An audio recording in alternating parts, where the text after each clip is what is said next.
अवधूत चिंतन श्री गुरुदेव दत्त श्री स्वामी समर्थ जय जय स्वामी समर्थ। नमस्कार माझ्या मैत्रिणींनो, मल्हारी सप्तशती या ग्रंथाचं पारायण किंवा आपल्याला पाठ कसा करायचा, वर्षभरामध्ये कधी कधी आपण हा पाठ करू शकतो, याशिवाय याचे नियम काय आहेत, अटी काय आहेत आणि वर्षभरामध्ये बघा कधीही आपल्याला जर मल्हारी सप्तशतीचा पाठ करायचा असेल तर आपण कधी करू शकतो, याची सगळी माहिती मी तुम्हाला आजच्या व्हिडिओमध्ये देणार आहे। तर चला व्हिडिओला सुरुवात करूया। सगळ्यात महत्त्वाचं म्हणजे बघा 2 डिसेंबर सोमवारी मार्गशीर्ष महिना सुरू होतोय। तर जेव्हा मार्गशीर्ष महिना सुरू होतो त्याच्या पहिल्या दिवसापासून तर षष्टीपर्यंत मल्हारी मार्तंड षडरात्र उत्सव साजरा केला जातो। म्हणजे कसं, शारदीय नवरात्र हे देवीचं नवरात्र असतं, तसंच देवी ही आपली आई असते, ती आपली कुलदेवी असते। त्याचप्रमाणे खंडोबा जे आहेत ते आपले वडील आहेत, ते आपले कुलदैवत असतात। अख्ख्या महाराष्ट्राचे कुलदैवत जे आहेत ते खंडोबा आहेत। याशिवाय अजून कोणाचे जर दुसरे कुलदैवत असतील तर त्याप्रमाणेच आपण बघा, जर तुम्ही कुलदेवीची सेवा करता तेव्हा दुर्गा सप्तशतीचे पाठ करता, त्याचप्रमाणे आपल्याला देवतांची म्हणजेच आपल्या वडिलांची सुद्धा सेवा करायची असते। बघा काही लोकांचे कुलदैवत जे आहेत ते ज्योतिबा आहेत किंवा कुणी अजून दुसरे कुलदैवत आहेत, तरीसुद्धा तुम्ही मल्हारी सप्तशतीचे पाठ करायला हवे, कारण हे सर्व अवतार महादेवांचेच आहेत। म्हणजे बघा मार्तंड भैरव आहेत, खंडोबा हे पण महादेवांचेच एक अवतार आहेत।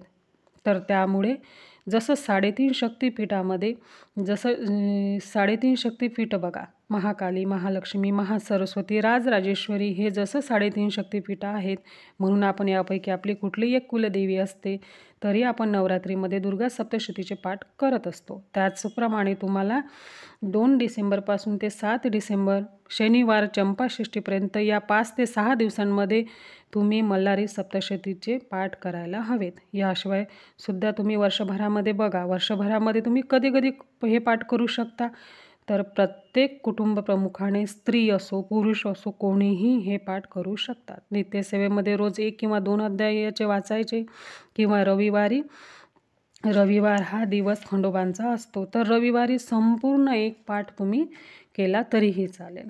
तर अशी ही कुलदेवांची सेवा केल्यामुळे आपल्या कुटुंबातील सगळे प्रश्न मार्गी लागतात। खूप समस्या असतात बघा, मुलांचे विवाह जुळत नाहीत, लग्नाचे योग येत नाहीत, मुलगा मुलगी शिकलेले आहेत, दिसायला छान आहेत, तरी पण लग्न जमत नाही। आपण कुलदेवीची किंवा कुलदेवांची म्हणजेच आपल्या आईची किंवा वडिलांची सेवा आपण वेळोवेळी करत नाही। याशिवाय बघा सर्व रिपोर्ट नॉर्मल आहेत तरी पण मूलबाळ होत नाही।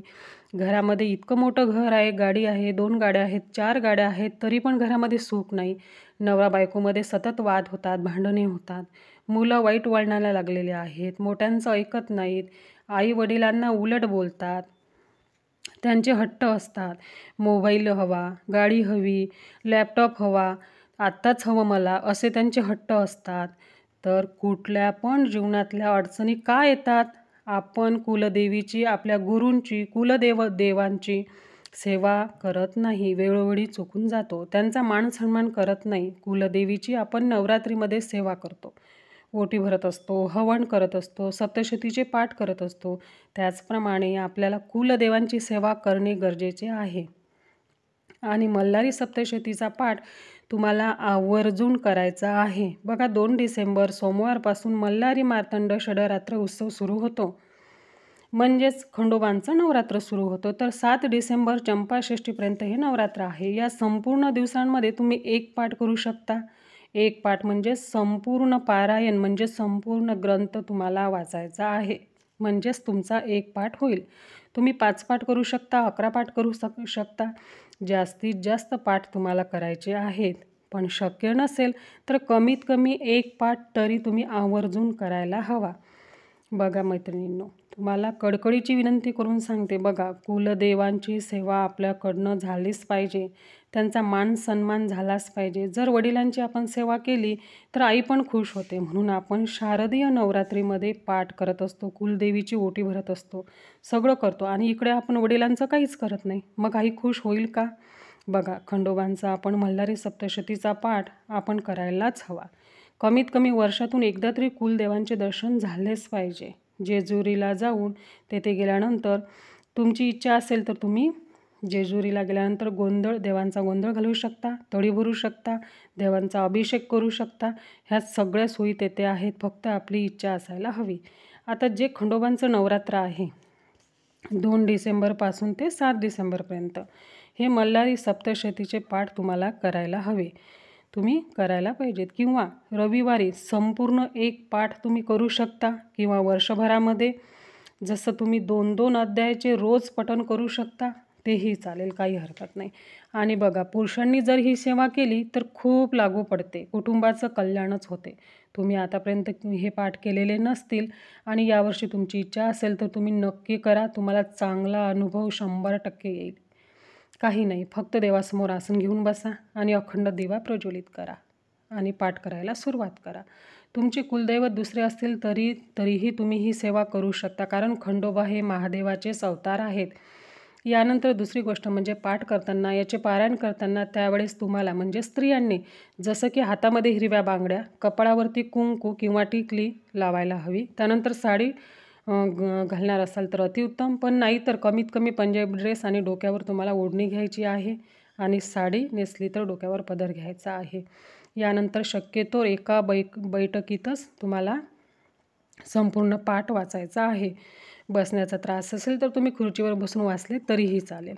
नियम काय तर तुम्हाला नॉनव्हेज अजिबात बंद ठेवावे लागेल. घरात नॉनव्हेज होता कामा नये. शुद्ध शाकाहारी जेवणच घरात करायला हवे. ब्रह्मचर्याचे पालन करायचे आहे. कांदा लसूण खाल्ले तरी चालेल, काही हरकत नाही.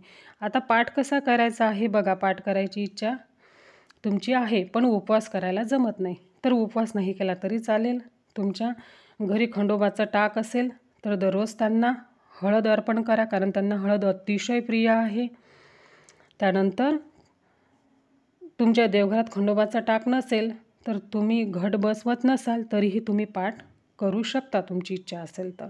बघा, त्यानंतर चंपाषष्ठीच्या दिवशी याची सांगता असते. शेवटच्या दिवशी तुम्हाला बाजरीची भाकरी आणि वांग्याचं भरीत कसं बनवायचं, कांदा लसूण कांद्याची पात टाकून फोडणीचं भरीत बनवायचं, बाजरीची भाकरी आणि नैवेद्य दाखवायचा. आणि काही ठिकाणी पुरणपोळीचा सुद्धा नैवेद्य करतात, तुम्हीही करा, ठीक आहे. तर तुमची इच्छा आहे, तुम्ही घट बसवत नाही, तुमच्या देवघरात खंडोबाचा टाक नाही, तर तुम्ही अखंड दिवा प्रज्वलित करा. तुम्हाला जेवढे पाठ करायचे तसा संकल्प सोडवा आणि सकाळी अंघोळ केल्यानंतर तुम्हाला पाठ करायचा आहे, किंवा प्रदोष काळात करा, अंघोळ करूनच करा. बघा माझ्या ताईंनो, पतीची नोकरी आहे, काही शेतीचे व्यवहार थांबले आहेत, मुलांची नोकरी, शिक्षण, मुलांचे लग्न, मूलबाळ न होणं, हे सगळेच प्रश्न सुटतील. तुम्ही नक्की ही सेवा करून बघा. आता पाठाला सुरुवात करण्याच्या आधी सगळ्यात पहिले आपल्याला महाराजांना मुजरा करायचा आहे, कुलदेवांचे स्मरण करायचे आहे, घरातील मोठ्यांना नमस्कार करायचा आहे. श्री स्वामी स्तवन इथून सुरुवात केल्यानंतर त्यानंतर श्री मल्हारी कवच, हे झाल्यानंतर श्री मल्हारी हृदय स्तोत्र, मल्हारी अष्टक, मल्हारी मार्तंडांचा मंत्रजाप, आणि त्यानंतर पहिला अध्याय. या ग्रंथामध्ये 14 अध्याय आहेत. त्यानंतर तुम्हाला क्षमा प्रार्थना आणि खंडेरायाची आरती म्हणायची आहे. नैवेद्य दाखवायचा जे तुम्ही स्वयंपाक बनवला तो. आपला एक पाठ संपूर्ण झाला. असा होतो आपला एक पाठ. आपल्या बघा घराला लागलेले दोष, काही अडचणी, संकट, सगळ्या अडचणी ज्या आहेत त्या पटापट मार्गी लागतात. खूप प्रभावी अशी ही सेवा आहे. बघा, नोकरी जर तुम्हाला लागत नसेल ना, नोकरीमध्ये काही अडचणी येत असतील तर तुम्ही मल्हारी सप्तशतीचे 11 रविवार करा. म्हणजे दर रविवारी तुम्हाला हा संपूर्ण ग्रंथ वाचायचा आहे. ही सेवा तुम्ही करून बघा, तुम्हाला 100% चांगला अनुभव येईल. नोकरीचे योग जुळून येतील. 6 महिन्यात तुम्हाला नोकरी लागलेली राहील. तर तुम्हीही आवर्जून ही सेवा करा. माझी झालेली सेवा मी स्वामींच्या चरणी अर्पण करते. माझा व्हिडिओ जर तुम्हाला आवडला तर लाईक करा, शेअर करा आणि सबस्क्राईब करा. कमेंटमध्ये श्री स्वामी समर्थ लिहायला विसरू नका. श्री स्वामी समर्थ. जय जय स्वामी समर्थ.